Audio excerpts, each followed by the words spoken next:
இங்க காவேரியுமே வந்து தன்னோட வீட்டு சாவி எடுத்துக்கிட்டு இந்த பக்கம் வந்து டைரக்டா விஜயோட வீட்டுக்கு வராங்க. அப்ப விஜயுமே இங்க காவேரியை பார்த்து அடுத்த செகண்டே காவேரி நம்ம வீட்டுக்கு திரும்பி வந்துட்டா, அவ பேக்கோட வந்திருக்கா, என் கூட வாழ தான் வந்திருக்கா அப்படின்ற மாதிரி வருவன் ரொம்பவே ஹாப்பி ஆயிட்டு இருக்காரு.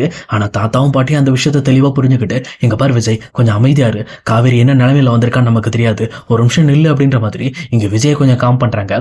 அதே நேரத்தில் அங்க உள்ள வந்த காவேரியுமே இங்க விஜயை பார்த்து பயங்கரமா ஃபீல் பண்ண ஆரம்பிக்கிறாங்க.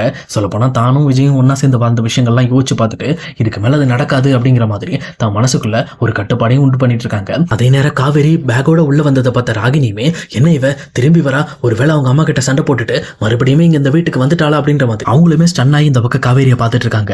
ஆனா காவேரியுமே எதை பத்தியுமே வந்து எந்த ரியாக்ஷனும் பண்ணாம டைரக்டா எங்க தாத்தா கிட்ட வந்துட்டு, தாத்தா என்ன மன்னிச்சிருங்க, உங்ககிட்ட நான் கொடுத்த சத்தியத்தை நான் மீறுறேன், சொல்லப்போனா இந்த வீட்டுல கடைசி வரைக்கும் அவங்க கூட இருப்பேன் அப்படின்னு சொல்லி நான் ஆல்ரெடி உங்களுக்கு சத்தியம் பண்ணியிருந்தேன். ஆனா என்னால அப்படி பண்ண முடியாது, ஏன்னா என் கால சூழ்நிலைகள் என்ன பிரிச்சிருச்சு அப்படின்ற மாதிரி அந்த வீட்டு சாவி அவர் கையில கொடுக்குறாங்க. அப்ப இந்த பக்கம் விஜயுமே என்ன காவேரி நீ என்னை விட்டு பிரிஞ்சு போற, சொல்லப்போனா நான் எந்த அளவுக்கு நான் என் மனசுல ராணி மாதிரி வச்சிருக்கேன்னு உனக்கு தெரியும் தானே, அப்புறம் எதுக்காக என் மனசை புரிஞ்சுக்கிட்டு மறுபடியும் நீ என்னை விட்டு விலகி போற அப்படின்ற மாதிரி கேட்கறாங்க.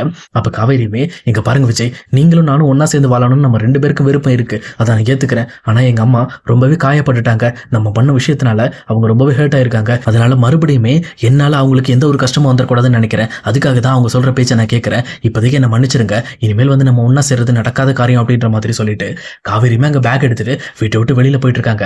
அப்ப விஜயுமே பயங்கரமா அழுதுகிட்டு, காவேரி ஏன் இப்படி பண்ற, நான் வேணா உங்க அம்மாட்ட வந்து பேசுறேன், தயவு செஞ்சு என் பேச்சை கேளு அப்படின்ற மாதிரி அவருமே பயங்கரமா ஃபீல் பண்ணி ஆள ஆரம்பிக்கிறாரு. பட் ஆனா இது எதையுமே புரிஞ்சுக்காத காவேரியுமே டைரக்டா அவங்க அம்மாவோட பேச்சு கேட்டு அவங்க அம்மா கிட்டே போயிட்டு இருக்காங்க. ஆனா இதை பார்த்துட்டு இருக்க விஜயால இந்த விஷயத்த சுத்தமா ஏத்துக்க கூட முடியல. சொல்லப்போனா காவேரியே நம்மகிட்ட டைரக்டா வந்து இனிமேல் உங்க கூட சேர முடியாதுன்னு சொல்லிட்டு போன விஷயத்த நினைச்சு ரொம்பவே வருத்தப்படுறாங்க.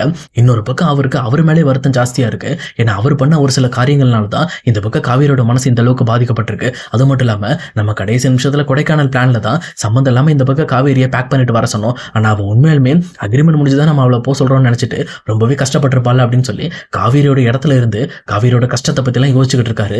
அவருமே வந்து கிட்டத்தட்ட 2 வேளை சாப்பாடு சாப்பிடாமே மொட்டை மாடியில் உட்காந்து பயங்கரமா ஃபீல் பண்ணிக்கிட்டு இருக்காரு. இதை பார்த்துட்டு இருக்க தாத்தாவும் பாட்டியும் என்ன பண்றதுன்னு தெரியல, விஜய் எப்படியாவது சமாளிக்கணும், விஜய் இந்த கஷ்டத்துல இருந்து வெளியில கொண்டு வரணுங்கிறதுக்காக அவங்களும் எவ்வளவோ பேசி பாக்குறாங்க. ஆனா எதுவுமே நடக்கிற மாதிரி இல்ல. அதே நேரம் தாத்தாவுமே மொட்டை மாடியில் இருக்கிற விஜய் கிட்ட போய் பேச போறாங்க. என்ன மன்னிச்சிரு விஜய், எங்களாலையும் உனக்கு எந்த சப்போர்ட்டும் பண்ண முடியல, அதனாலதான் நாங்க வருத்தப்படுறோம் அப்படின்ற மாதிரி எங்க தாத்தாவுமே ஃபீல் பண்ணி அழுறாங்க. ஆனா விஜயுமே சின்ன குழந்தை மாதிரி தாத்தாவோட மடியில படுத்துக்கிட்டு, என்னை விட்டு காவேரி போயிட்டா தாத்தா, இதுக்கு மேல நான் என்ன பண்ண போறேன், சொல்லப்போனா அவளை நம்பிதான் நான் இருந்தேன், அவதான் என்னோட உயிர், இப்ப என்னோட உயிரை என்கிட்ட இருந்து பிரிச்சு எடுத்துட்டு போயிட்டாங்க தாத்தா, நான் என்ன பண்றது அப்படின்னு சொல்லிட்டு விஜயுமே பயங்கரமா அழ ஆரம்பிக்கிறாரு. இந்த பக்கம் தாத்தாக்குமே என்ன ஆறுதல் சொல்றதுன்னே தெரியல. சொல்லப்போனா காவேரியே வந்து டைரக்டா வந்து இதுக்கு மேல நம்ம ஒன்னா சேர முடியாதுன்னு சொல்லிட்டு போனதை நினைச்சு எங்க தாத்தாவுமே பயங்கரமா ஃபீல் பண்ண ஆரம்பிக்கிறாரு. அதே நேரம் இன்னொரு பக்கம் இங்க காவேரியோட வீட்லயுமே சாரதா இருந்துகிட்டு, இதுக்கு மேல எந்த ஒரு காரணத்தை கொண்டும் இவ வீட்டை விட்டு வெளியில போக கூடாது, இவரோட வாழ்க்கையில இனிமேல் முக்கியமான முடிவு எல்லாத்தையுமே நான் தான் எடுப்பேன்னு சொல்லி அவங்களுமே ஒரு பக்கம் சொல்லிக்கிட்டு இருக்காங்க. அதே நேரம் காவேரியுமே தனியா போயிட்டு பயங்கரமா ஃபீல் பண்ண ஆரம்பிக்கிறாங்க. விஜய் நினைச்சும் விஜய் கடைசி நிமிஷத்துல நம்ம வேணுங்கிறதுக்காக எந்த அளவுக்கு போராடினார் அப்படிங்கிற விஷயத்தெல்லாம் பார்த்துட்டு இந்த பக்கம் அவங்களுமே பயங்கரமா ஃபீல் பண்ணி அழுதுகிட்டு இருக்காங்க. அப்ப இதெல்லாம் பார்த்துட்டு இருக்கிற கங்காவுமே, கவலைப்படாத காவேரி, எல்லாத்துக்கும் ஒரு நல்ல முடிவு இருக்கு, எல்லாமே சரியா போயிடும் அப்படின்ற மாதிரி அவங்களும் ஒரு பக்கம் ஆறுதல் சொல்லிட்டு இருக்காங்க. அப்ப சாப்பிட வாங்க அப்படின்னு சொல்லிட்டு இந்த பக்கம் வந்து காவேரியை கூப்பிட்டு இருக்காங்க. அப்ப காவேரியுமே சாப்பிட வராம இந்த பக்கம் உட்காந்து சோகமா அழுதுகிட்டு இருக்காங்க. இதை பார்த்துட்டு இருக்கிற சாரதாவுமே இங்க காவேரி கிட்ட வந்து, ஒழுங்கா சாப்பிட்ற வழியை பாரு, இந்த மாதிரி சாப்பிடாம சுத்திட்டு இருந்தானா உனக்கு உடம்பு செட் ஆகாம போயிடும் வா அப்படின்ற மாதிரி இந்த பக்கம் காவேரியை வற்புறுத்தி அங்கிருந்து கூட்டிட்டு போறாங்க. அப்ப கரெக்டா காவேரி அங்க போகும்போது இந்த பக்கம் பயங்கரமா தலை சுத்தல் வந்து கீழே விழுறாங்க. இதை பார்த்த உடனே இந்த பக்கம் காவேரிக்கு என்னாச்சு அப்படின்ற மாதிரி யோசிக்கிறாங்க. அப்பதான் காவேரி சரியா சாப்பிடாம இருந்ததுனாலதான் இப்படி எல்லாம் ஆயிட்டு இருக்கு அப்படிங்கிற விஷயத்த புரிஞ்சுக்கிறாங்க. அப்ப பக்கத்துல இருக்க குமரனுமே, காவேரிக்கு எப்படிப்பட்ட ஒரு நிலைமை வரதுக்கு காரணம் நான் தான், சொல்லப்போனா நான் மட்டும் இன்னைக்கு பணத்தை மிஸ் பண்ணாம இருந்திருந்தேன்னா இவ்வளவு பெரிய பிரச்சனை வந்திருக்காது இல்லை அப்படின்னு சொல்லி அவரும் வருத்தப்பட்டு இருக்காரு. ஆனா இந்த பக்கம் பக்கத்துல இருக்க நிவினுமே, இங்க பாருங்க நான் சொல்றது தயவு செஞ்சு கேளுங்க, நம்ம எப்படியாவது காவேரி விஜய் ஒன்னா சேர்க்கறதுக்கு தான் வழியை பார்க்கணும். ஏன்னா இதுக்கு மேல அவங்க 2 பேரும் பிரிச்சாலும் அவங்க வாழ்க்கை ரொம்பவே கெட்டு போயிடும், அவங்க 2 பேரோட வாழ்க்கையுமே வந்து ரொம்பவே பாதிக்கப்படும், நான் சொல்றதை கேளுங்க அப்படின்ற மாதிரி இங்க குமரனை பேசி கன்வின்ஸ் பண்றாங்க.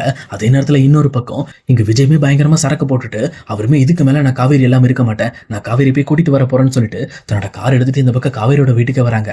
அப்ப கரெக்டா காவேரியோட வீட்டுல எல்லாருமே இந்த பக்கம் காவேரி மயங்க விழுந்ததுனால அவங்களுக்கு வந்து எழுப்பி உட்கார வச்சு அவங்களுக்கு சாப்பாடு கொடுத்துட்டு இருக்காங்க.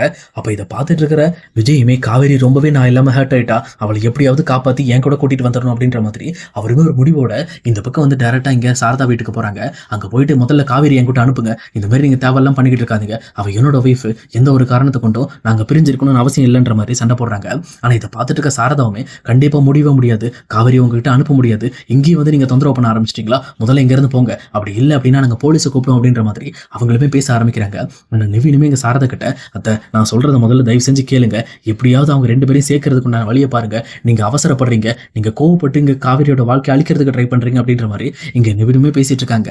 ஆனா நிவினை பார்த்து இங்க சாரதாவுமே, என் பொண்ணோட வாழ்க்கையில யாரும் நீங்க தலையிட தேவையில்ல, ஏன்னா இவ்வளவு பிரச்சனைக்கு காரணம் நீங்களும் தானே துணையா இருந்தீங்க, சொல்லப்போனா இந்த விஷயம் தெரிஞ்சிருந்து கூட எங்க கிட்ட சொல்லாம இருந்தது நீங்க தானே அப்படின்ற மாதிரி இங்க நிவின் மேல இங்க சாரதாவோட கோபம் திரும்ப ஆரம்பிக்குது. ஆனா இதை பார்த்துட்டு இருக்க விஜயுமே, எனக்கு தேவை காவேரி தான், என் காவேரியை என் கூட அனுப்புங்க, காவேரி இல்லாம நான் இங்கிருந்து நகர மாட்டேன் அப்படின்ற மாதிரி அங்கேயே உட்காந்துறாரு. இதை பார்த்துட்டு இருக்கிற நிவின், குமரன் எல்லாருக்குமே இங்க விஜயோட நிலைமையை நினைச்சு ரொம்பவே கவலைப்பட ஆரம்பிக்கிறாங்க. அப்பதான் அவங்களோட மனசுலயுமே இங்க காவேரி விஜய் உண்மையிலுமே ரொம்பவே லவ் பண்ணிக்கிட்டு இருக்காரு, நம்ம தான் கொஞ்சம் அவசரப்பட்டுட்டோம் போல இருக்குன்னு சொல்லி எல்லாருமே இங்க காவேரி விஜய் நினைச்சு ஃபீல் பண்ண ஆரம்பிக்கிறாங்க. ஆனா எந்த ஒரு காரணத்தை கொண்டும் இங்க சாரதாவோட மனசு மட்டும் மாறுற மாதிரி தெரியல. அவங்க மட்டும் எல்லா நிமிஷத்துலயும் ரொம்பவே கொடூரமா நடந்துக்கிற மாதிரி இந்த பக்கம் காவேரி விஜய் கூட சேரக்கூடாதுன்ற மாதிரி ஒரே எண்ணத்தோட இருக்காங்க.